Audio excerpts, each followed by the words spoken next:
नमस्कार दोस्तों, आपके अपने YouTube चैनल कंप्यूटर कक्षा में आपका स्वागत है।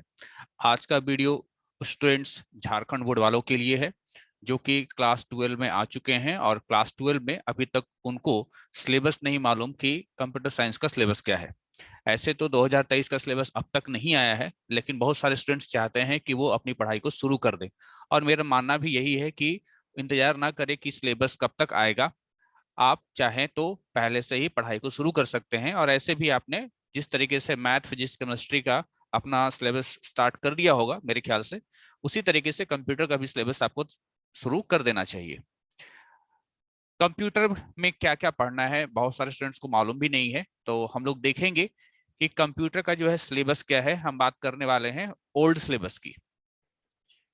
Old syllabus that means 100% syllabus. जैसे कि आपको मालूम है कि पिछला साल यानी 2022 में का जो एग्जाम हुआ इस बार, उसमें जो है 75% सिलेबस आया था। उससे पहले जो 2021 का एग्जाम हुआ था उसमें जो है 60% सिलेबस आया था।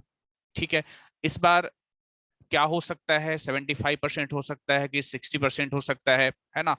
लेकिन इतना तो तय है कि एग्जाम इस बार भी टर्म 1 और टर्म 2 में होने वाला है।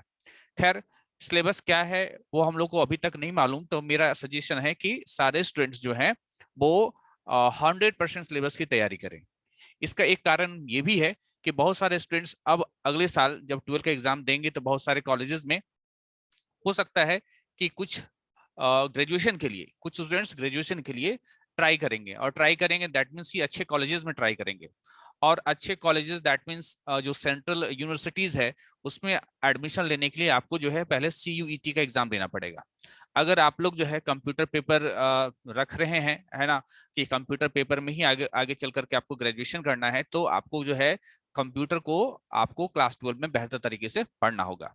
हालांकि थोड़ा सा प्रॉब्लम होगा झारखंड बोर्ड वालों के लिए, क्योंकि CUET का जो सिलेबस है कंप्यूटर साइंस का वो थोड़ा सा डिफरेंट है। क्योंकि वहां पर C++ नहीं पढ़ना है, वहां पर पाइथन पढ़ना है, जबकि झारखंड बोर्ड वालों को C++ पढ़ना है। हम लोग देर ना करते हुए सबसे पहले सिलेबस को देखते हैं कि हमारा 100% सिलेबस क्या है। जैसा कि आप यहाँ पर देख पा रहे हो कि हमारा जो सिलेबस है, सिलेबस में 5 यूनिट्स है, टोटल 5 यूनिट है। जो सबसे पहला यूनिट है वो है C++। और C++ में आपको क्या है कि आपको क्लास 11 का C++ भी पढ़ना है। ठीक है, यानी क्लास 12 में C++ तो है ही आपका यूनिट, इसके अलावा क्लास 11 का जो C++ है उसको भी आपको कवर करना है, क्योंकि उससे भी सवाल होते हैं। इसके बारे में डिटेल से मैं आगे चल के आपको बताऊंगा। देख लीजिए इस यूनिट का वेटेज कितना है। ये यूनिट जो है, इस यूनिट से जो है 30 मार्क्स के क्वेश्चंस आते हैं। दूसरा यूनिट है आपका डेटा स्ट्रक्चर, इससे 16 मार्क्स का जो है आपका क्वेश्चंस आता है। यूनिट 3 है डेटाबेस इन एसक्यूएल, इससे 8 मार्क्स का। यूनिट 4 बूलियन अलजेब्रा, इससे 8 मार्क्स का। और जो यूनिट 5 है वो है डेटा कम्युनिकेशन और नेटवर्किंग, ये भी 8 मार्क्स का।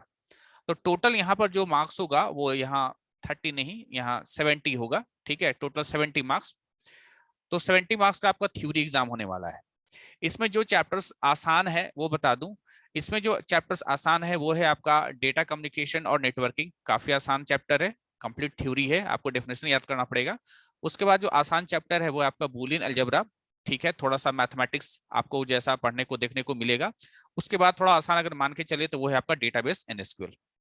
सबसे टफ जो टॉपिक है वो है आपका C++ और डेटा स्ट्रक्चर। इसमें काफी ध्यान देने की जरूरत है।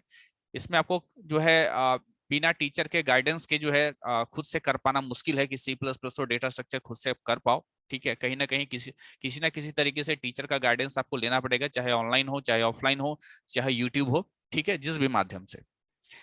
तो ये है टोटल 5 यूनिट्स। अब देखिए यूनिट्स तो 5 है, लेकिन प्रत्येक यूनिट्स में कुछ चैप्टर्स हैं, तो देखते हैं बारी बारी से। सबसे पहले हम लोग बात कर रहे हैं चैप्टर्स C++ प्रोग्रामिंग यूनिट से। इसमें क्या क्या है, सबसे पहले आपको जो है C++ क्लास 11 का रिवीजन करना पड़ेगा।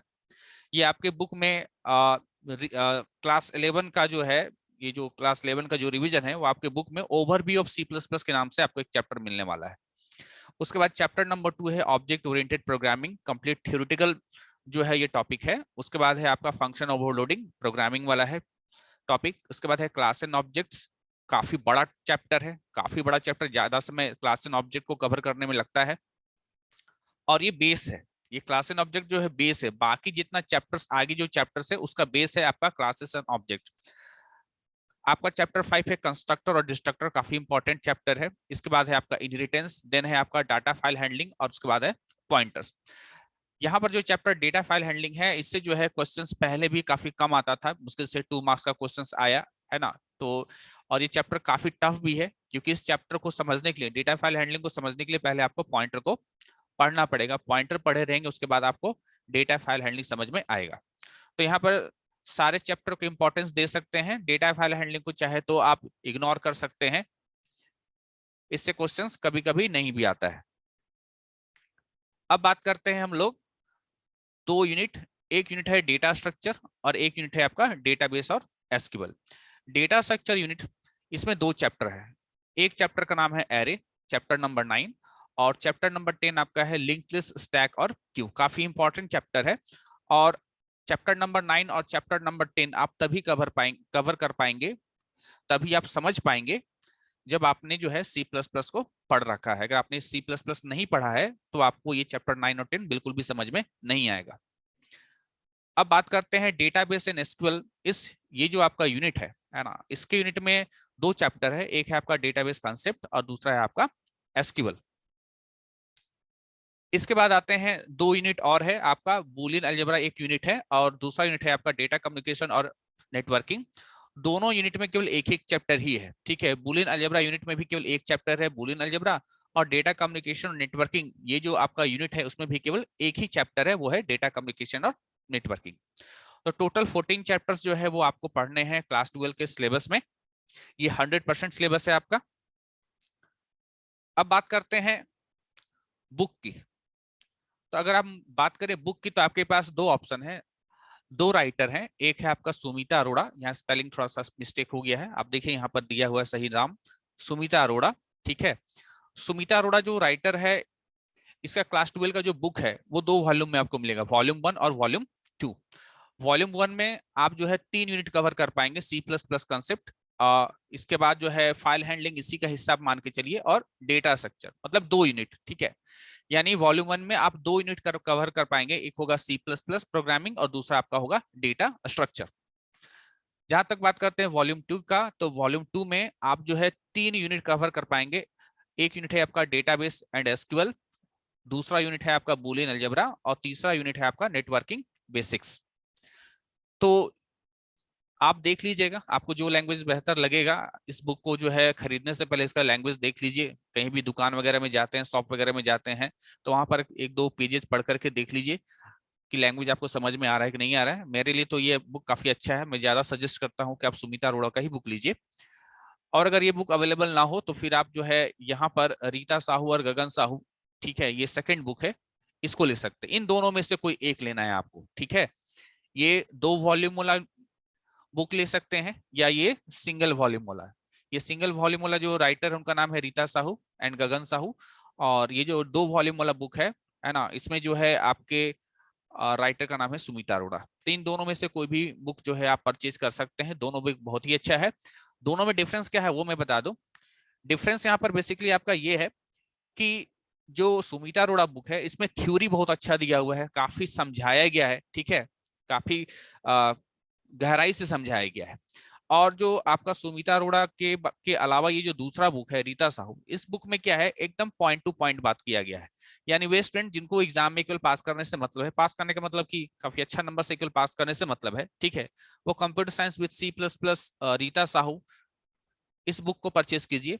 और जो स्टूडेंट्स चाहते हैं कि नहीं आफ्टर +2 यानी 12 के बाद भी मैं कंप्यूटर साइंस फील्ड में जाऊंगा, ठीक है, और जैसे बीसीए करना है, बीसीआईटी करना है, या बीटेक करना है कंप्यूटर में, तो वो स्टूडेंट्स जो है वो सुमिता अरोड़ा को परचेस करेंगे। तो थ्योरी काफी अच्छा इसमें समझाया गया है, लेकिन एक चीज कमी देखने को मिलता है, वो ये नंबर ऑफ क्वेश्चंस जो प्रैक्टिस करने के लिए है वो आपको जो है रीता साहू के बुक में मिलेगा, ठीक है। यानी जो स्टूडेंट बहुत ज्यादा प्रैक्टिस करना चाहते हैं, चाहे वो प्रोग्रामिंग प्रैक्टिस करना चाहते हो, तो वो रीता साहू को बुक को अगर देखें तो वहां पर प्रैक्टिस के लिए बहुत सारा क्वेश्चंस मिलता है। तभी मेरा यही कहना है कि जैक बोर्ड वाले के लिए, ठीक है, जैक बोर्ड वाले के लिए बहुत ज्यादा प्रैक्टिस करने की जरूरत नहीं है, काफी सिलेक्टेड क्वेश्चंस आता है। तो आप जो है सुमिता अरोड़ा जो है computer science with C plus plus by Sumita Arora, इस बुक को क्या कीजिएगा, परचेस कीजिएगा। अब मेरा कुछ सजेशन है स्टूडेंट्स के लिए, ठीक है, कि स्टडी कैसे करना है। अस्टी डे ऐसे करना है कि आज से ही आपको पढ़ाई शुरू करना है। सबसे पहले आप क्या स्टडी करेंगे, आप क्लास 11th का सी प्लस प्लस, ठीक है, क्लास 11th का सी प्लस प्लस पूरा कवर कीजिए, क्योंकि बिना क्लास 11 के सी प्लस प्लस के पढ़े बिना क्लास 12 का सी प्लस प्लस बिल्कुल भी समझ में नहीं आएगा। इसमें क्या था क्लास 11 का सी प्लस प्लस में, तो इसका introduction to C plus plus था। देन आप जो है डेटा टाइप्स पढ़े होंगे, ठीक है, नहीं पढ़े होंगे तो पढ़ना पड़ेगा आपको, ठीक है, डेटा टाइप्स पढ़ना होगा। फिर आपको जो है ऑपरेटर्स पढ़ना पड़ेगा, ठीक है, डिफरेंट टाइप्स ऑफ ऑपरेटर्स पढ़ना पड़ेगा। फिर आपको पढ़ना पड़ेगा फ्लो ऑफ कंट्रोल, ठीक है, फ्लो ऑफ कंट्रोल जिसके अंदर आप पढ़ते हैं इफ एल्स, ठीक है, इसके अंदर आप पढ़ते हैं लूप। लूप में आप क्या क्या पढ़िएगा, आप फॉर लूप पढ़िएगा, वाइल लूप पढ़िएगा और डू वाइल लूप पढ़िएगा। बहुत जरूरी है, ये सारा नॉलेज होना बहुत जरूरी है, क्योंकि इसके नॉलेज के बिना बिल्कुल 12 समझ में आपको आने वाला नहीं है। इसके बाद अगला चैप्टर जो है वो चैप्टर होगा आपका एरे। इसके बाद आपका चैप्टर होगा फंक्शन, एरे और फंक्शन। यहाँ पर एक चीज और याद दिला दें कि अगर आपको जो है डेटा स्ट्रक्चर यानी क्लास 12 का जो सेकंड यूनिट है डेटा स्ट्रक्चर, उसको बेहतर तरीके से समझना है तो आपका एरे बहुत अच्छा से आना चाहिए। इसके अलावा ये लूप आपको बहुत अच्छे तरीके से आना चाहिए। बात रहा फंक्शन का, तो फंक्शन अगर आपका बहुत अच्छे तरीके से क्लियर है तो क्लास 12 में एक चैप्टर है क्लास एंड ऑब्जेक्ट, ठीक है, क्लास एंड ऑब्जेक्ट। अगर आपने फंक्शन बहुत अच्छे तरीके से जाना हुआ है तो आप क्लास एंड ऑब्जेक्ट का प्रोग्राम भी कर पाएंगे। अगर फंक्शन आपका क्लियर नहीं है तो क्लास एंड ऑब्जेक्ट का प्रोग्राम नहीं कर पाएंगे। इसके बाद क्लास 11 में एक चैप्टर और है, वो है आपका स्ट्रक्चर। अगर आपने स्ट्रक्चर पढ़ा है तो क्लास समझना आपके लिए आसान हो जाता है, अगर आपने स्ट्रक्चर नहीं पढ़ा है तो क्लास समझने में थोड़ा सा दिक्कत होता है। तो कुल मिलाकर बात यहाँ पर यही है कि क्लास 11 का सी प्लस प्लस को जो है उसका रिवीजन होना चाहिए, ठीक है, और अभी आपके पास समय है, अभी आपके पास काफी समय है। अभी जो है सारा फोकस जो है आपका सी प्लस प्लस पे होना चाहिए। बाकी जो आसान चैप्टर्स मैंने आपको बताया क्लास 12 का, उसको तो आप एग्जाम के अंतिम अंतिम समय में भी देख सकते हैं, लेकिन सी प्लस प्लस जो है उस पर शुरू से ही जो है नजर बनाने का जरूरत है। तो आप लोगों को यहाँ पर बेसिकली इंस्ट्रक्ट किया जा रहा है कि आप लोग जो है अच्छे तरीके से आज से ही पढ़ाई शुरू कर दीजिए, और मेरे चैनल पे जो भी पुराने वीडियोस हैं चाहे क्लास 11 का वीडियोस हो उसको आज से देखना शुरू कीजिए, क्योंकि नियर फ्यूचर जब मैं अब क्लासेस शुरू करूंगा, ठीक है, थोड़ा फ्री होने पर झारखंड बोर्ड वालों के लिए, क्योंकि आप तो जान ही रहे हो कि इस चैनल पर लगभग सारे बोर्ड वालों के लिए जो है वीडियोस आएंगे, तो यहाँ पर स्पेशली केवल झारखंड बोर्ड वाले के लिए एकदम अलग से समय दे पाना थोड़ा सा मुश्किल होगा, लेकिन जब जब मुझे समय मिलेगा मैं आपको जो है जो यहाँ पर पढ़ाई में हेल्प करूंगा। तो ये है आपका सजेशन स्टूडेंट्स के लिए कि क्लास 11 को बहुत अच्छे तरीके से पहले रिवाइज कर लीजिए, जब तक जो है क्लास 12 का हम लोग शुरू नहीं कर पाते हैं, ठीक है, तब तक जो है इसको बेहतर तरीके से जो है पढ़िए। क्लास 11 का प्रोग्रामिंग कीजिए, ठीक है, प्रोग्रामिंग छोटा छोटा प्रोग्रामिंग कीजिए, प्रोग्राम का आउटपुट जो है वो जानना सीखिए, क्योंकि प्रोग्राम का आउटपुट कैसे निकाला जाता है, क्योंकि आपके क्लास 12 के एग्जाम में जो है एक क्वेश्चन आपका प्रोग्राम का आउटपुट वाला भी होगा। बहुत सारे स्टूडेंट्स इस बार क्लास 11 का एग्जाम दिए होंगे तो आपने क्वेश्चन पेपर में देखा भी होगा कि एक प्रोग्राम का आउटपुट वाला क्वेश्चन भी आया था, प्रोग्राम लिखना भी आया था। तो सेम पैटर्न जो है क्लास 12 में भी रहता है, ठीक है, वहां भी आउटपुट वाला जो है एक प्रोग्राम का आउटपुट लिखने के लिए भी आएगा, साथ ही साथ जो है प्रोग्राम लिखने के लिए भी आएगा। तो ये था आप लोगों के लिए एक सजेशन कि जब तक सिलेबस नहीं निकलता है तब तक आप लोग को क्या क्या करना है।